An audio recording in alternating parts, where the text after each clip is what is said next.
Last class में अपने क्या बात की थी, कुछ ध्यान है? क्या पढ़ा था? मुझे एक मिनट दिखा दोगे कि कहाँ से अपने ख़त्म किया था?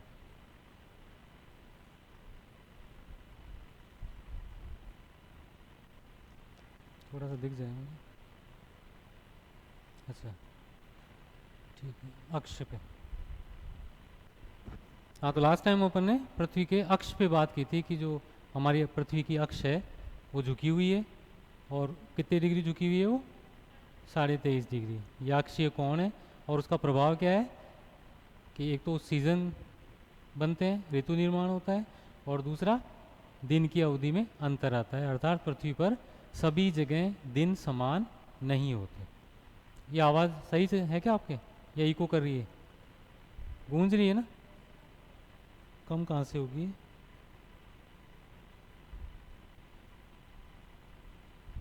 एक उसको बुला लो, वो खड़ा होगा ना।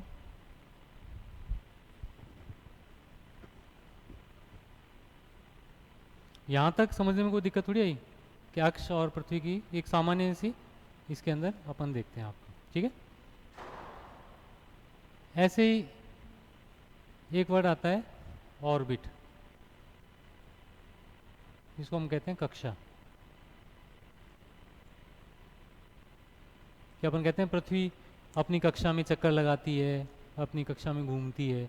तो कक्षा का मतलब क्या है, ऑर्बिट किसे कहेंगे? तो इसमें लिखो कक्षा या ऑर्बिट डाल के।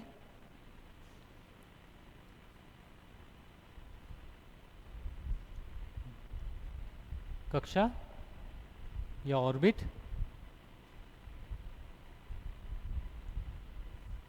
वह मार्ग जिससे होकर वह मार्ग जिस वह मार्ग जिससे होकर,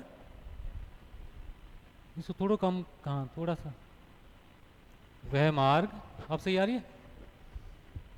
वह मार्ग जिससे होकर वह मार्ग, मार्ग मतलब पाथवे, वह मार्ग जिससे होकर पृथ्वी या अन्य ग्रह, वह मार्ग, अभी भी नहीं आ रही समझे? मार्ग का मतलब रास्ता। मार्ग होता है ना, किसान मार्ग।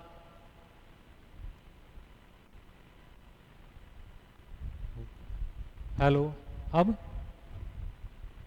वह मार्ग, अभी भी नहीं, और कम कर दो इसको। हाँ, बहुत इको हो रही है यहाँ पे। वह मार्ग, अभी भी सही, अब सही है? नहीं होगी? तो ये माइक लगाना ज़रूरी है क्या? मैं यूँ बोल दूँ तो फिर रिकॉर्ड नहीं होगा।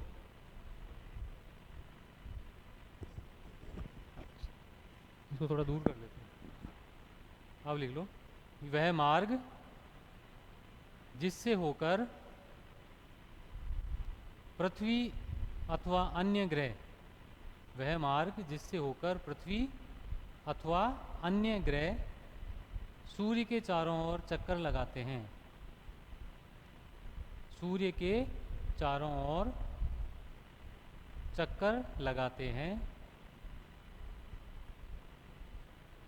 कक्षा कहलाती है। चक्कर लगाते हैं, कक्षा कहलाती है।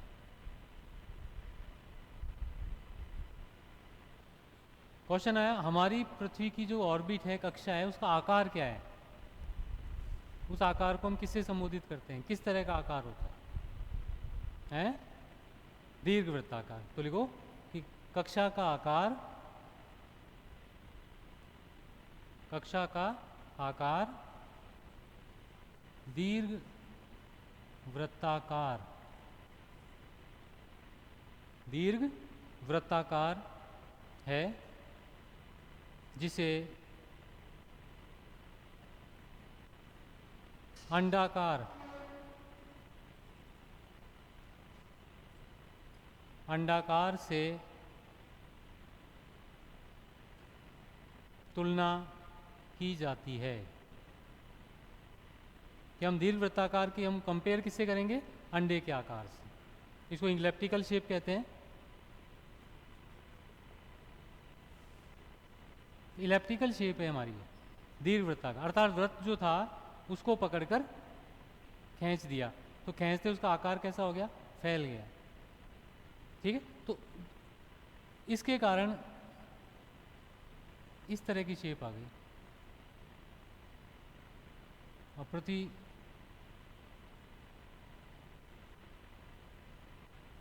इस स्थिति में घूमती। ये हमको क्या प्रूव करता है कि पृथ्वी जो है वृत्ताकार में अगर घूमती तो पृथ्वी और सूर्य के बीच की दूरी हमेशा क्या होती, फिक्स होती, समान होती, जबकि पृथ्वी और सूर्य के बीच की दूरी असमान है। तो असमान कभी होंगी, जब वो दीर्घवृत्ताकार में चक्कर लगाएगी। देखो आगे, यही कारण है, यही कारण है कि पृथ्वी तथा सूर्य के मध्य की दूरी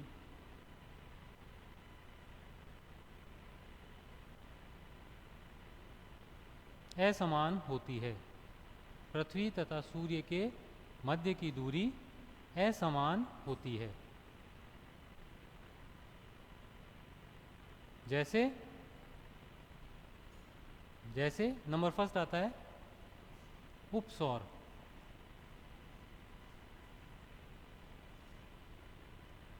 जैसे उपसौर पेरिहिलियन कहलाता है।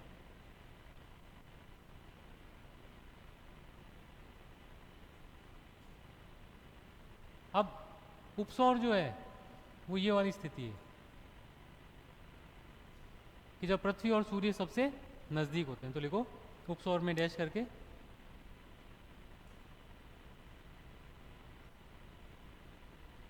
इसमें डैश करके लिखो कि जब पृथ्वी तथा सूर्य सबसे नज़दीक होते हैं, जब पृथ्वी तथा सूर्य सबसे नज़दीक होते हैं, वह स्थिति उपसौर कहलाती है।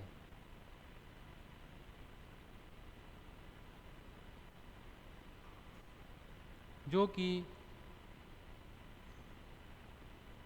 3 जनवरी के लगभग देखने को मिलती है। 3 जनवरी के लगभग देखने को मिलती है।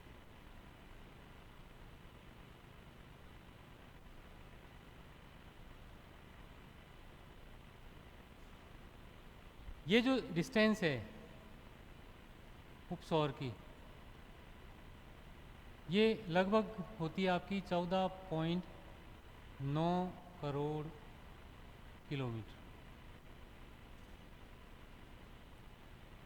ठीक है, इस समय पृथ्वी और सूर्य सबसे पास आ जाता है।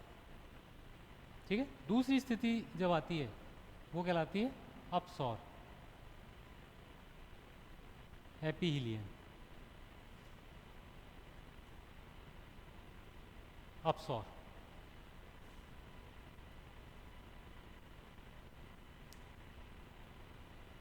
उप यानी हमेशा होता है नज़दीक, जैसे उपनगर, नगर के पास के नगर। ऐसे अपने एक हिस्ट्री में एक वर्ड बहुत सुंदर है, उपनिषद। तो उपनिषद का मतलब क्या कहते हैं, वो ज्ञान जो गुरु के पास बैठकर प्राप्त किया गया उसको उपनिषद कहा गया। तो उप हमेशा होता है निकट और अप यानी होता है दूर। तो अब ये जो स्थिति है ये कहलाएगी अपसौर। तो नेक्स्ट लिखो अपसौर में कि पृथ्वी तथा सूर्य के मध्य की अधिकतम दूरी, पृथ्वी तथा सूर्य के मध्य की अधिकतम दूरी अपसौर स्थिति कहलाती है। अपसौर स्थिति पृथ्वी तथा सूर्य के मध्य की अधिकतम दूरी अपसौर स्थिति कहलाती है, जो कि 4 जुलाई के लगभग, जो कि 4 जुलाई के लगभग देखने को मिलती है। लगभग का मतलब ये है कि ये डेट फिक्स नहीं होती। ठीक है, 3 से 5 जुलाई, उधर 2 से 5 जनवरी के बीच में ये वेरिएशन चलते हैं, पर हम इसको लगभग मानते हैं। ठीक है, ये जो स्थिति है इसमें दूरी होती है 15.2 करोड़ किलोमीटर।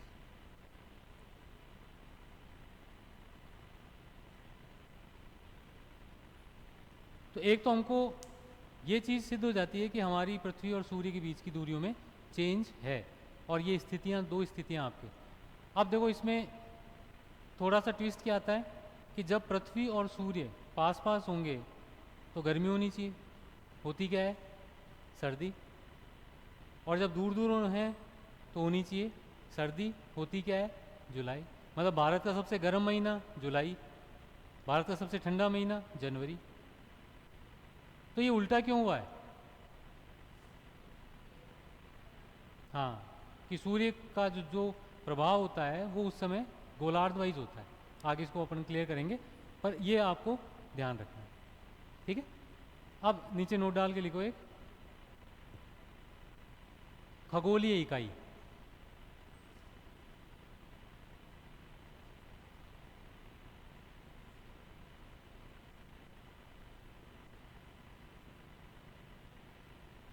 एयू कहते हैं इसको, एस्ट्रोनॉमिकल यूनिट, एयू। क्या होती है एयू? सुना है नाम? तो इसमें लिखो आगे डैश करके कि अंतरिक्ष में दूरी को नापने की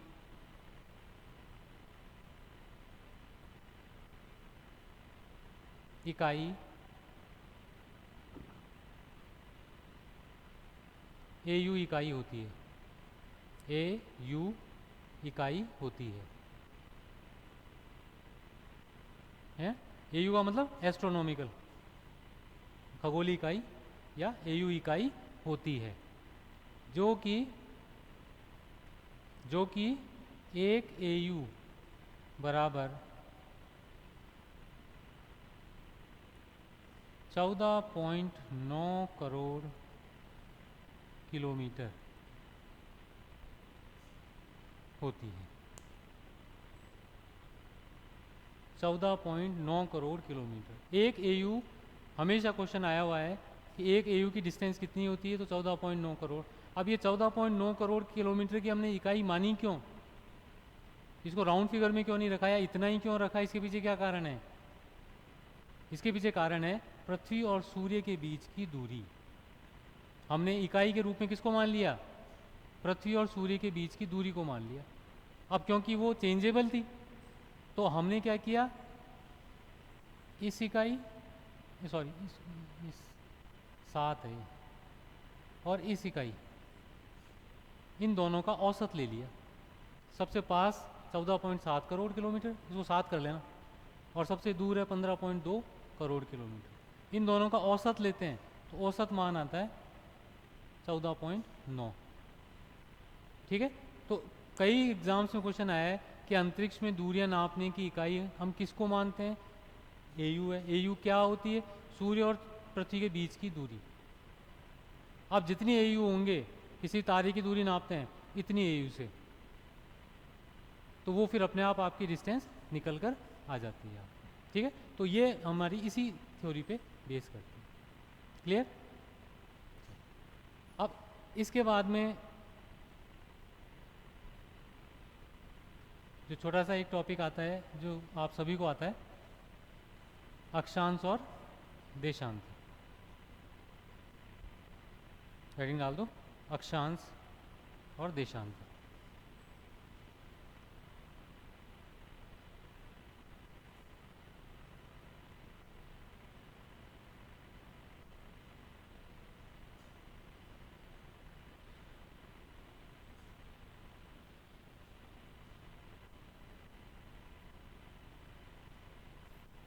इनको परिभाषा दें कि अक्षांश देशांतर क्या होते हैं, तो क्या कह सकते हैं हम? कैसे परिभाषित कर सकते हैं कि हम इसको, या मैं अगर इससे पहले एक क्वेश्चन पूछूं कि आपसे पूछा जाए इसका उद्देश्य क्या है, तो हम क्या कह सकते हैं?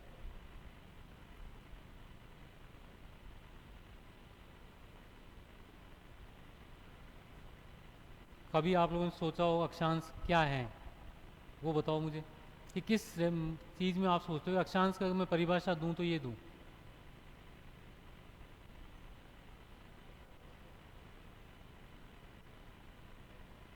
अकॉर्डिंगली हमको एग्जैक्ट चीज़ चाहिए कि अगर आपसे कोई पूछ ले कि अक्षांश रेखा किसे कहते हैं तो आप क्या से डिफाइन करेंगे? वो तो देशांतर होती है, वो इधर मिला तो पूर्व से पश्चिम है, आड़ी पड़ी हुई रेखाएं अक्षांश और सीधी खड़ी रेखाएं देशांतर, है ना? तो इसको लिखो आप पहले कि अक्षांश तथा देशांतर रेखाएं, अक्षांश तथा देशांतर रेखाएं वास्तव में काल्पनिक रेखाएं हैं, वास्तव में काल्पनिक रेखाएं हैं जिनका प्रमुख उद्देश्य, जिनका प्रमुख उद्देश्य पृथ्वी की सतह पर अथवा किसी मानचित्र पर, अथवा किसी मानचित्र पर किसी स्थान की अवस्थिति प्रदर्शित करना है। कि अक्षांश तथा देशांतर रेखाएं वास्तव में काल्पनिक रेखाएं हैं जिनका प्रमुख उद्देश्य पृथ्वी की सतह पर अथवा किसी मानचित्र पर किसी स्थान का अवस्थिति निर्धारित करना है या प्रदर्शित करना है। कि जैसे ये बोर्ड है, इसको अपन पूरी पृथ्वी मान लें और उस पर अपन ए पॉइंट बना दें और आपसे पूछेंगे अभी ए पॉइंट कहाँ पर अवस्थित है पृथ्वी के परिप्रेक्ष्य में, ये पृथ्वी है पूरी, तो हम इसको बता नहीं पाएंगे। कैसे बताएं अब कहाँ पर है? तो हमको किसी स्थान को बताने के लिए उसका उत्तरी विस्तार और दक्षिणी विस्तार और उसका पश्चिमी विस्तार और पूर्वी विस्तार, तभी तो उसकी लोकेशन आएगी। तो ये जो है ये अक्षांश है और ये देशांतर। तो हमेशा इस पे उद्देश्य को लेकर आता है कि अक्षांश देशांतर का प्रमुख उद्देश्य क्या है, और जनरली स्टूडेंट इसमें समय वगैरह जोड़ देते हैं, वो सब सेकेंडरी हैं। पहले हमारे पास में जो स्थिति आई वो ये आई कि हम चीज़ को बताएं कैसे, बनाएं कैसे हम, क्योंकि जब ग्रीक जो यूनानी जो जोग्राफर्स थे उनके सामने सबसे बड़ी आई समस्या कि स्थल पे हम नक्शे कैसे बनाएं। अब नक्शे बनाने के लिए अक्षांश देशांतर का, तो उन्होंने पहले अक्षांश देशांतर रेखाएं बनाई। तो आप अगर इनको अपन सुनते आए इसलिए अपन को ये यूनिक चीज़ या बड़ी चीज़ नहीं लगती, वरना आप सोच के देखो जिन लोगों ने पहली बार इनको कल्पना की होगी, इनको यूज़ किया होगा, इनको बनाने के लिए प्रयास किए होंगे, उनकी मतलब सोचने की क्षमता कितनी ऊंची होगी। आज से भी, आज भी हम ये बात नहीं सोच पाते जो वो लोग उस समय सोच रहे थे। समझ आ रहा है? आगे लिखो कि इन रेखाओं के निर्माण का प्रारंभिक प्रयास, इन रेखाओं के निर्माण का प्रारंभिक प्रयास यूनानी भूगोलवेत्ताओं या यूनानी विद्वान लिख दो, यूनानी विद्वानों द्वारा किए। यूनानी, ग्रीक, हाँ जो यूनानी होते हैं ना जिनको ग्रीक्स कहते हैं, यूनानी विद्वानों द्वारा किया गया, विशेषकर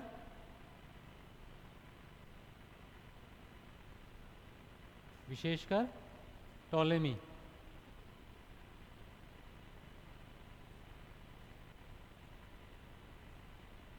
एक विद्वान थे टॉलेमी। तो उनको इसका श्रेय जाता है कि उन्होंने पहली बार विश्व में नक्शे बनाए थे। इनको इसलिए उनको विश्व का पहला कार्टोग्राफर कहा जाता है कि जिन्होंने एक 13 नक्शों वाली किताब बनाई थी, है ना। तो क्वेश्चन आ जाए कि ये रेखाएं कब से बनी, तो यूनानियों ने बनाई। एक्सक्लूसिव नाम आ जाए तो टॉलेमी आपको नाम ध्यान रखना है, जिसको मतलब पहला मानचित्रकार माना जाता है, यो मान लो आप, फर्स्ट कार्टोग्राफर। ठीक है। अब इसमें सबसे पहले नीचे आप हेडिंग डाल देंगे अक्षांश। कि अक्षांश क्या है, हम इस पे बात करेंगे। अक्षांश किसे कहते हैं? तो इसमें इसकी परिभाषा लिखो, फिर इसको समझेंगे। अक्षांश किसे कहते हैं उसकी परिभाषा में बात कर रहे हैं कि पृथ्वी की सतह पर अवस्थित, पृथ्वी की सतह पर अवस्थित एक काल्पनिक बिंदु, सतह पर अवस्थित एक काल्पनिक बिंदु, काल्पनिक बिंदु को अंडरलाइन कर देना, जो कि पृथ्वी के केंद्र से, पृथ्वी के केंद्र से एक निश्चित कोणीय दूरी पर अवस्थित होता है। निश्चित कोणीय दूरी, एंगुलर डिस्टेंस कहते हैं उसको। कोणीय दूरी पर अवस्थित होता है, अक्षांश कहलाता है।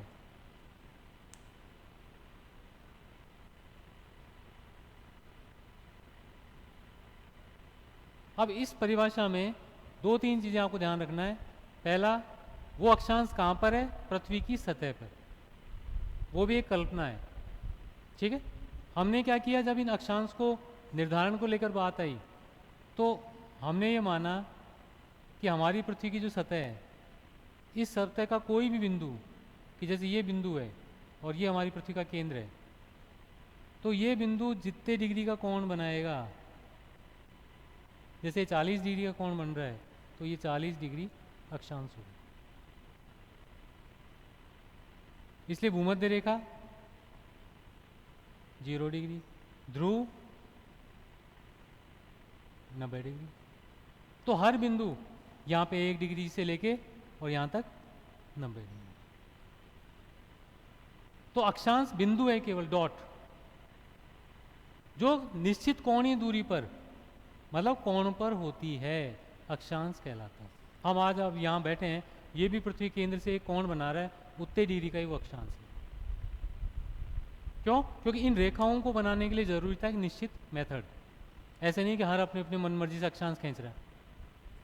शुरुआत में जब इन अक्षांशों का निर्धारण किया गया इन यूनानी विद्वानों द्वारा, तो इन्होंने कोण बनाए ध्रुव तारे से, जिसको अपन ध्रुव तारा कहते हैं ना उत्तर दिशा में। ध्रुव तारे की क्या विशेषता होती है? वो 90 डिग्री ध्रुव पे बिल्कुल कोण बनाता है, 90 डिग्री। तो ध्रुव तारा उसी को कहते हैं जो ध्रुव के बिल्कुल ऊपर होता है। तो उन्होंने उस एंगल से लिया कि 90 डिग्री, फिर 89 डिग्री, फिर 88 डिग्री, ऐसे करते करते करते वो भूमध्य रेखा तक आ गए। क्यों? क्योंकि उस समय तक विश्व उतना ही था। लेकिन 17वीं शताब्दी में जब ऑस्ट्रेलिया की खोज हुई, जो आप सभी जानते हैं कैप्टन कुक थे जिन्होंने खोज की थी न्यूजीलैंड ऑस्ट्रेलिया की, वहाँ गए तो उत्तरी ध्रुव का ये जो ध्रुव तारा था ये दिखना ही बंद हो गया। तो अब कोण कहाँ से लें? तब एक नई समस्या आई कि अब कोण बनाए कहाँ से। तो फिर ये कोण कहाँ से ज्ञात किए जाने लगे? पृथ्वी के केंद्र से। उससे पहले हमेशा ध्रुव तारे से लिए जाते। तो अक्षांश काल्पनिक बिंदु है और वो कोणीय दूरी को ज्ञात करता है कहाँ से? पृथ्वी के केंद्र से। इसीलिए हम क्या करते हैं, अक्षांश को प्रदर्शित करने की इकाई क्या लेते हैं? डिग्री। और डिग्री किसकी इकाई होती है? कोण की। ठीक है, तो लिखो, यही कारण है कि अक्षांश को सदैव डिग्री इकाई में प्रदर्शित किया जाता है। अक्षांश को सदैव डिग्री इकाई में, और डिग्री कैसे लिखते हैं? हिंदी में तो यूँ लिखेंगे और ब्रैकेट में छोटा सा बिंदु, डिग्री इकाई में प्रदर्शित किया जाता है।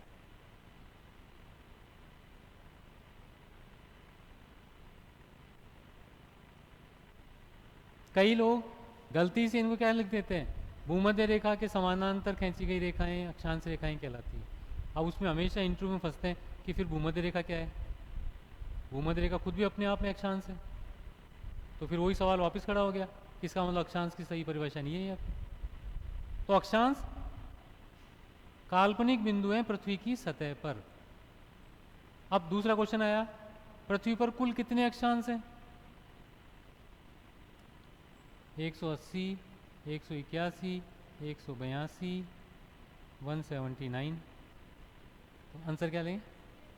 181 वाले कौन कौन है, हाथ खड़े करो। और 80 वाले हैं?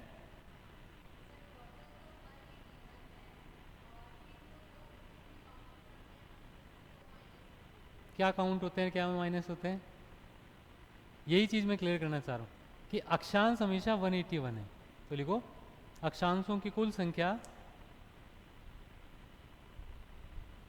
181 है। अक्षांशों की कुल संख्या 181। अब 181 कैसे हुई? तो ब्रैकेट में लिखो 90 plus 90 plus 1 is equal to 181।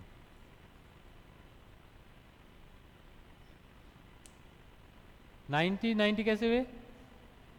1 degree से लेकर 90 डिग्री तक 90, फिर 1 डिग्री यहाँ से लेके यहाँ तक 90, तो 180, और प्लस 0 डिग्री खुद, तो 0 डिग्री 1। तो इसलिए इनकी कुल अक्षांश कितने हो गए? 181। क्लियर है यहाँ तक? अब नेक्स्ट लाइन में लिखो अक्षांश रेखा। अक्षांश रेखा। अब अक्षांश रेखा की कोई हमसे परिभाषा पूछे तो हम क्या लिखेंगे?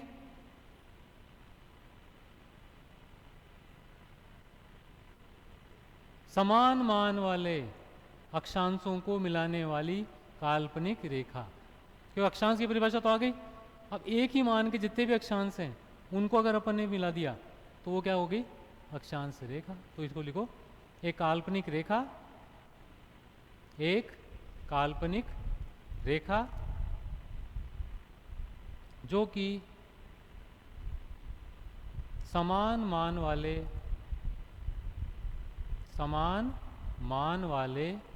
अक्षांशों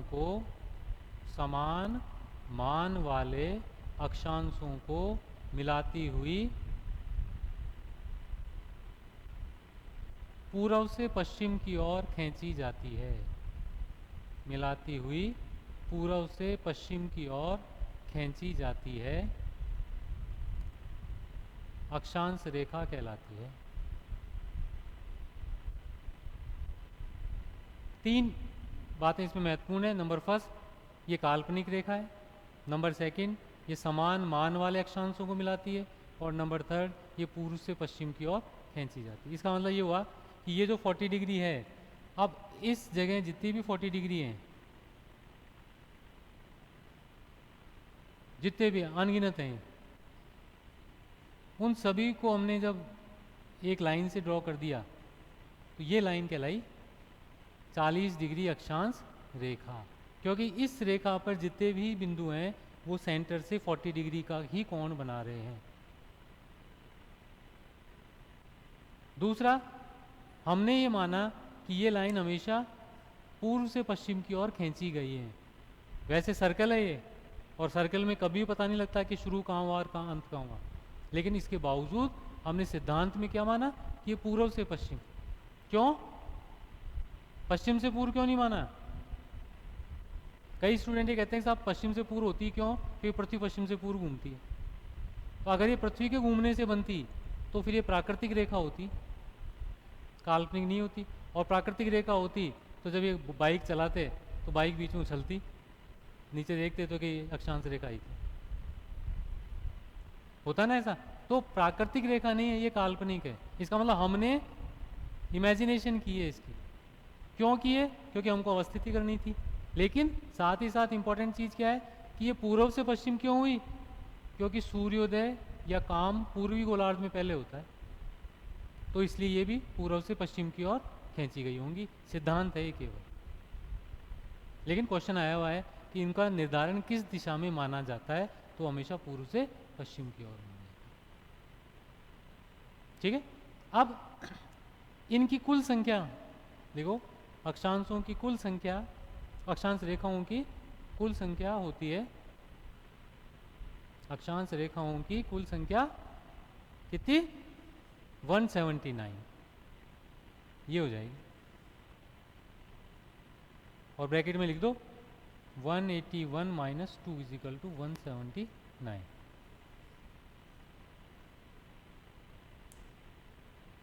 अक्षांशों में से 2 को हमने लेस कर दिया। क्यों किया? क्योंकि 90 डिग्री जो दोनों ध्रुव हैं, ये बिंदु हैं, ये रेखा नहीं है, तो इनको हम अक्षांश तो कहेंगे, अक्षांश रेखा नहीं कहेंगे। तो इन दोनों को लेस कर देंगे इसमें से, तो अपने आप कितना रिजल्ट रह जाएगा? 179। तो आपको एग्ज़ाम जब क्वेश्चन पे जाएंगे, देखिए मैं हमेशा कहता हूँ आपका सिलेक्शन एक ही स्थिति पे होगा, ये यकीन मान लेना, जितने कम नेगेटिव मार्किंग होगी। जो बच्चा फर्स्ट डे से ये प्रैक्टिस करता है ना कि मेरी नेगेटिव मार्किंग सबसे कम हो, सिलेक्शन उसी का होगा, वरना नहीं होगा। और नेगेटिव मार्किंग तभी होगी जब कोई भी चीज़ पढ़ो, आप बहुत बारीक से पढ़ोगे, जिससे उसमें तो कम से कम गलती नहीं हो।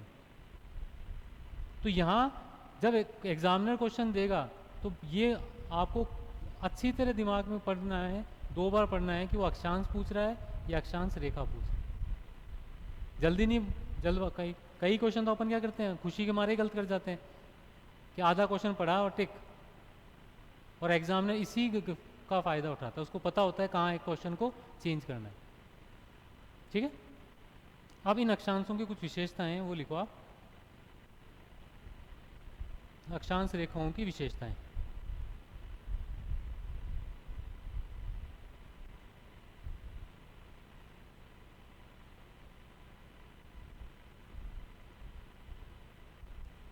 नंबर फर्स्ट, पहली जो इनकी विशेषता है, ये सभी अक्षांश रेखाएं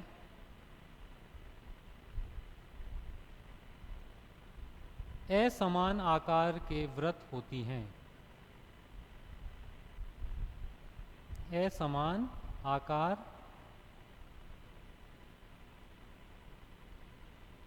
के वृत्त होती हैं। क्योंकि आपके एग्जाम में आजकल कैसे क्वेश्चन आ रहे हैं, इनमें से कौन सा सत्य है, पहला, दूसरा, तीसरा, तो लाइन देते हैं आजकल, मतलब एक क्वेश्चन में 4 क्वेश्चन देंगे आपको। तो हमेशा याद रखना है कि सभी अक्षांश रेखाएं असमान आकार के वृत्त हैं। असमान आकार का मतलब बीच में सबसे बड़ा, ऊपर होता छोटा। ठीक है, इसी को कंटिन्यू करो, इस लाइन को। सबसे बड़ा वृत्त, सबसे बड़ा वृत्त कौन सा होगा? भूमध्य रेखीय वृत्त। सबसे बड़ा वृत्त भूमध्य रेखीय वृत्त, तथा सबसे छोटा वृत्त कौन सा? 89 डिग्री। अब 90 डिग्री नहीं लिखना है, 89। सबसे छोटा अक्षांशीय वृत्त 89 डिग्री वृत्त, क्योंकि 90 तो बिंदु है और यही एग्जामिनर आपको गलत कराएगा। इसके पास में जो नेक्स्ट सर्कल आएगा वो सबसे छोटा वृत्त होगा। ठीक है, दूसरी विशेषता, सभी अक्षांश रेखाएं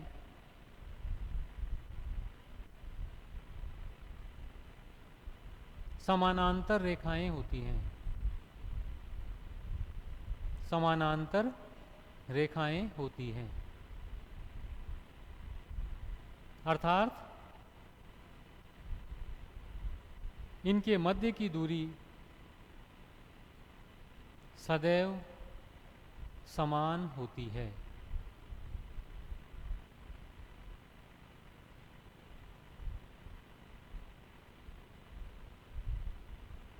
दो अक्षांश रेखाओं के बीच की दूरी हमेशा समान होगी, चाहे वो फिर 0 डिग्री से 1 डिग्री के बीच हो, चाहे 89 से 90 के बीच हो।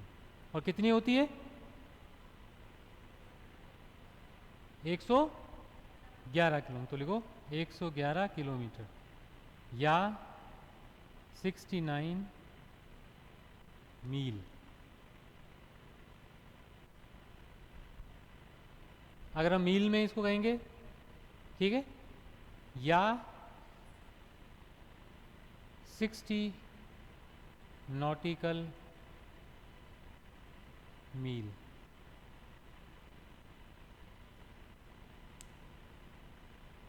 नॉटिकल माइल्स में जाएंगे तो 60, मील्स में जाएंगे तो 69, किलोमीटर्स में जाएंगे तो 111।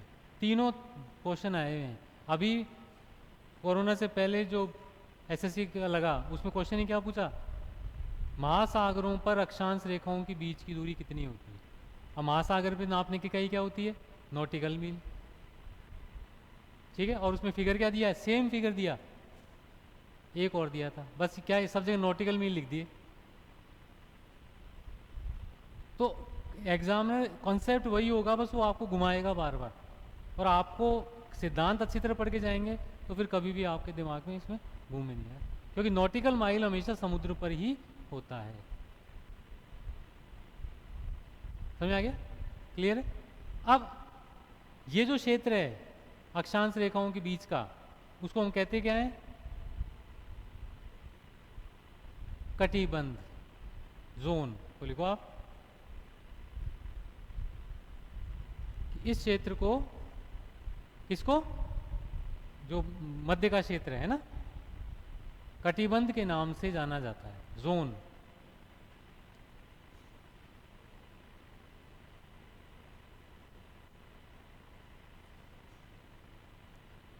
जैसे उष्ण कटिबंध, शीतोष्ण कटिबंध। तो ये शब्द जो अपन सुनते हैं कटिबंध, कटिबंध शब्द आते का मतलब है कि अक्षांश रेखाओं के बीच का क्षेत्र, कि दो, ये सारा कटिबंध है, जोन सही। ठीक है। अब अगर इसमें मुझसे कोई पूछ ले कि अक्षांशों में 1 डिग्री अक्षांश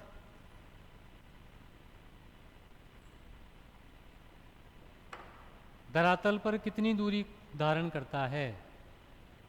सिंपल। तो इसका मतलब 1 डिग्री बराबर 111 किलोमीटर। ठीक है। अब 111 बहुत बड़ा क्षेत्र है, तो इसको हमने वापस से उपविभाजित किया। तो नेक्स्ट लिखो कि अक्षांशों में डिग्री इकाई को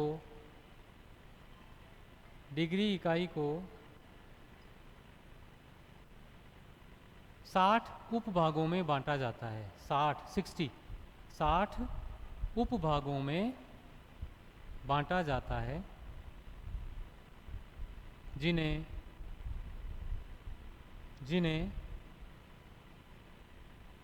minute dash single dash minute कहा जाता है।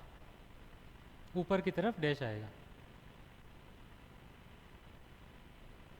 जैसे अपन कहते हैं कि कन्याकुमारी है तो 8 डिग्री 4 मिनट। तो मिनट किसका उपविभाग है? डिग्री का। इसका मतलब 1 डिग्री बराबर 111, तो 1 मिनट बराबर कितना हो गया फिर? 111 बटा 60 बराबर 1.8 किलोमीटर। तो नीचे लिखो 1 मिनट बराबर 1.8 किलोमीटर।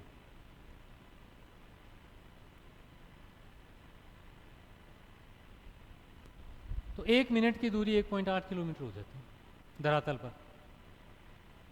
यूपी के पीएससी एग्ज़ाम में जैसे अपने आरएस होता है, वैसे यूपी में जो आरएस होता है, स्टेट सर्विस का एग्ज़ाम होता है, उसमें यही क्वेश्चन पूछा कि 1 मिनट कितनी दूरी को प्रदर्शित करेगा। तो अब आधे लोगों ने तो क्या हुआ, अब मिनट कहाँ दिमाग में आता? समय वाला। नाम दोनों सेम है मिनट, सबके दिमाग में समय पे आता है। अब मेरे जैसे ने क्या सोचा कि जो जितना भाग ले उतनी दूरी, जबकि वास्तव में वो समय से संबंधित ही नहीं था। जैसे राम है, अब राम 2 हो सकते हैं, एक तो भगवान राम और एक सामान्य व्यक्ति राम, तो दोनों में समानता थोड़ी हुई। तो मिनट कोई जरूरी नहीं समय का ही हो, मिनट अक्षांशों की उप इकाई को भी मिनट कहते हैं। और कन्फ्यूज इसलिए करता है क्योंकि वो भी 60 ही होते हैं और समय में भी 60 ही है, तो ये कन्फ्यूज कर जाता है आप। ठीक है। अब ये 1.8 किलोमीटर की दूरी भी बड़ी है, इसमें भी छोटे छोटे गांव वाँव आ जाए, तो हमको लोकेशन और एग्जैक्ट देनी है, तो हम इसको वापस से उपविभाजित करेंगे। तो लिखो मिनट इकाई को पुनः 60 भागों में बांटा जाता है। पुनः 60 भागों में बांटा जाता है, जिन्हें सेकंड कहा जाता है। इनको डबल डैश करते हैं, जिन्हें सेकंड कहा जाता है। जैसे 8 डिग्री 4 मिनट 26 सेकंड उत्तरी अक्षांश। अब 1 सेकंड की दूरी होती है 1.8/60 बराबर 31 मीटर।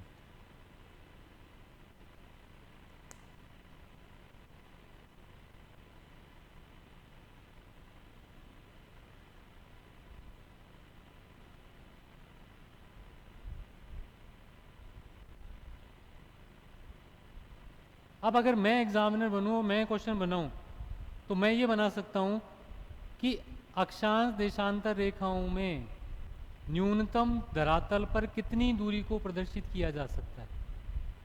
सबसे छोटी 31 मीटर। हम हर 31 मीटर की इकाई को नापते हैं, ठीक है। तो इसलिए क्या हुआ, एनडीए का जो एग्ज़ाम होता है उसमें क्वेश्चन क्या आया कि भूमध्य रेखा से कन्याकुमारी की दूरी कितनी है। अब एक बार में देखने में तो लगता है यार ये क्वेश्चन क्या है, अब दूरियां थोड़ी नापेंगे हम, लेकिन हकीकत में देखें तो ये सीधा फिगर है कि किसी को पता है कि भारत की अवस्थिति ये है 8 डिग्री 4 मिनट 26 सेकंड। तो अब सीधा है 8 को 111 से मल्टीप्लाई कर दो, इसको 1.8 से, इसको 31 मीटर से कैलकुलेट करके 2 मिनट में दूरी आ जाएगी। और नक्शे पे इसीलिए हम क्या करते हैं कि नक्शा आने के बाद आपको कहीं जाने की जरूरत नहीं पड़ती, हर चीज़ आप स्केल से नाप के और एग्जैक्ट डिस्टेंस आप याद कर सकते हो, एग्जैक्ट लोकेशन आप याद कर सकते हो। तो अक्षांश और देशांतर की दूरी के पीछे यही तो, ये जो सब फिगर्स हैं ये बार बार क्वेश्चन आ रहे हैं कि अक्षांशों की छोटी इकाई क्या होती है, सबसे छोटी इकाई क्या होती है। तो डिग्री सबसे बड़ी, मिनट उसके बाद, और सेकंड सबसे छोटे। ये सेकंड और मिनट का समय वाले सेकंड मिनट से कोई भी समानता नहीं, कोई लेना देना उनका इससे नहीं। ठीक है, क्लियर। चलो अब नेक्स्ट विशेषता आती है अक्षांशों की।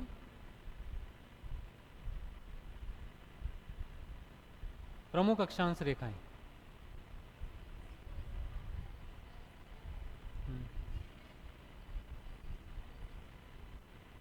वो तो हमने क्या किया, 60 एक ऐसा फिगर होता है जिसमें सबका भाग चला जाता है। 60 एक ऐसा समान इकाई होती है कि जो सम और विषम दोनों संख्याओं से विभाजित हो जाता है। तो इसलिए हम समय में भी 60 रखते हैं, इसमें भी 60 रखते हैं। अब कुछ खास खास अक्षांश रेखाएं हैं जिनके नाम आप सब जानते हैं। जैसे नंबर फर्स्ट अपन लिखेंगे भूमध्य रेखा।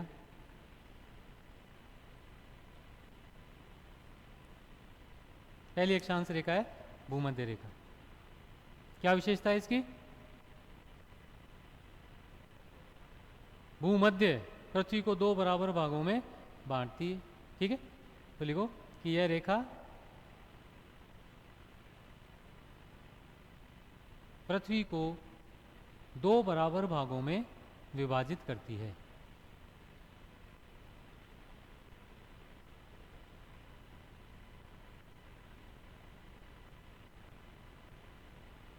उत्तरी भाग को उत्तरी गोलार्ध तथा दक्षिणी भाग को दक्षिणी गोलार्ध कहा जाता है।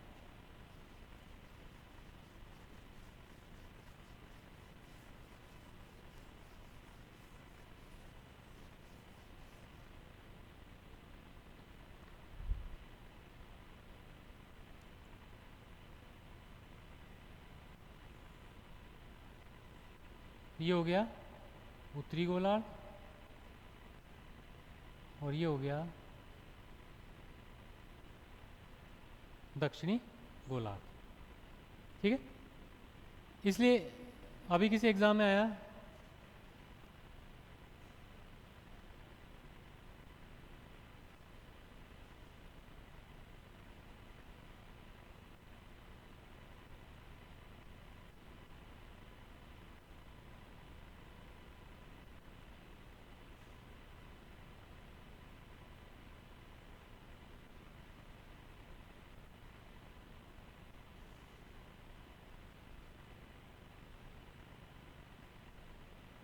और पूछा इनमें से कौन सा एक सही है, इन चारों में से।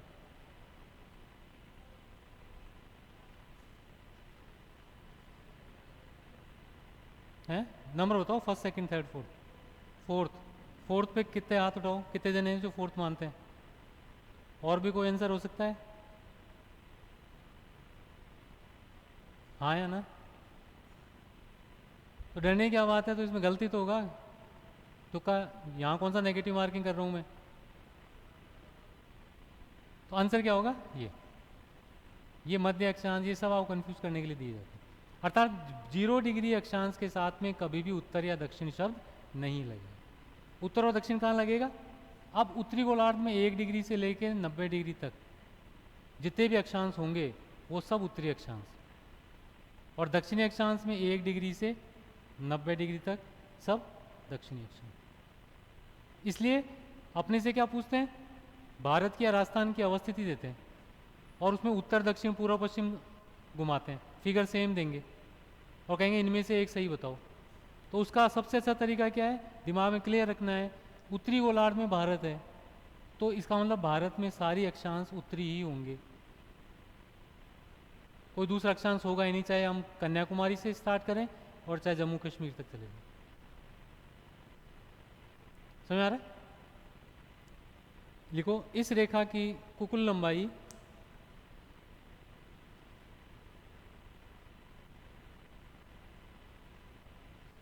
कितनी होगी?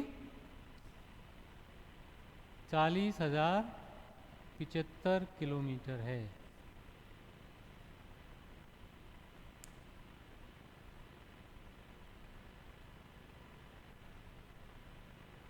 चालीस हजार 75 इसकी एग्जैक्ट लंबाई है ना?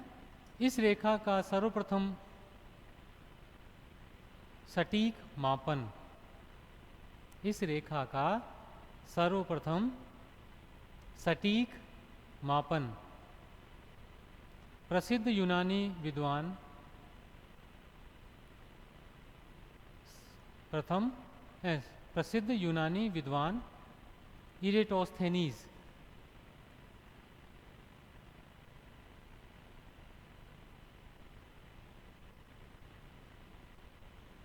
इरेटोस्थेनीज द्वारा किया गया था।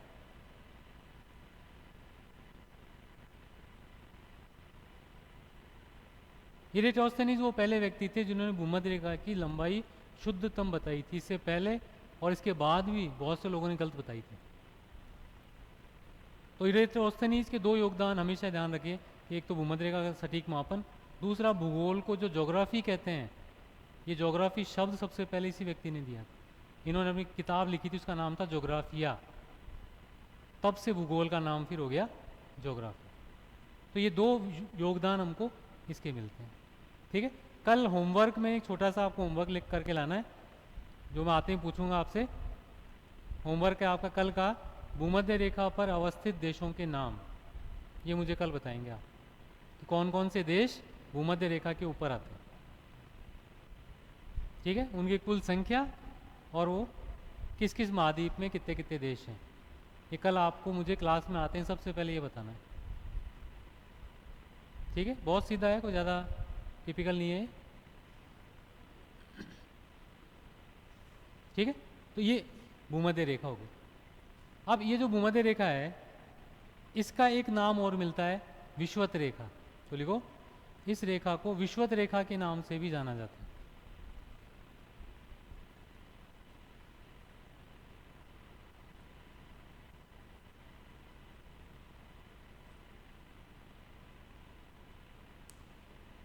विषुवत रेखा के नाम से भी जाना जाता है।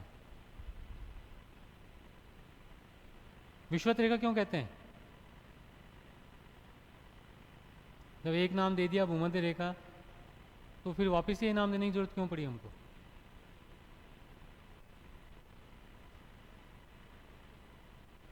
नाम तो सुना है ना?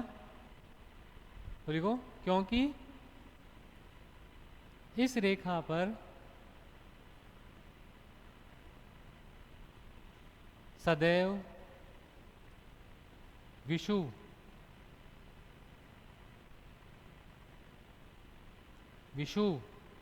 स्थिति, ब्रैकेट में लिखो, अर्थात समान दिन रात, समान दिन रात पाई जाती है। ब्रैकेट बंद करके।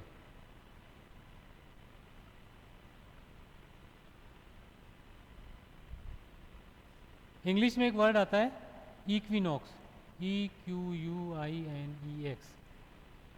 इक्विनॉक्स, ये ग्रीक भाषा का शब्द है। और इक्विनॉक्स का मतलब होता है इक्वल नाइट्स, समान रातें, कि जब बराबर रात हो जाती है, 12 घंटे 12 घंटे, तो इस स्थिति को ग्रीक्स ने नाम दिया इक्विनॉक्स। और इसलिए इक्विनॉक्स से शब्द बना इक्वेटर, तो इंग्लिश में भूमध्य रेखा को इक्वेटर कहते हैं अपन। उसी का हिंदी में अनुवाद किया और उस अनुवाद को हमने क्या नाम लिखा, विषुव। विषुव की स्थिति, अर्थात इस रेखा पर दिन और रात 12-12 घंटे की होती है हमेशा। अब इससे जैसे जैसे हम उत्तर और दक्षिण की ओर चलेंगे, दिन की अवधि में कमी या अधिक होता जाएगा, लेकिन यहाँ हमेशा आपको 12 घंटे का दिन 12 घंटे की रात मिलेगी। इसलिए हमने इसका दूसरा नाम दिया विषुवत रेखा। इससे क्वेश्चन क्या पूछ सकते हैं, पृथ्वी पर सबसे छोटे दिन कहाँ होते हैं? विषुवत रेखा पे, क्योंकि 12 घंटे से छोटा दिन नहीं हो सकता। और सबसे लंबे ध्रुव पे, कितना, 6 महीने। ठीक है, तो इस तरह से ये जो वेरिएशन है, ये आपको जितने नाम होंगे उसका मतलब उतने ही गुण होंगे उसके। क्लियर? तो कल मिलते हैं फिर आपसे। Thank you.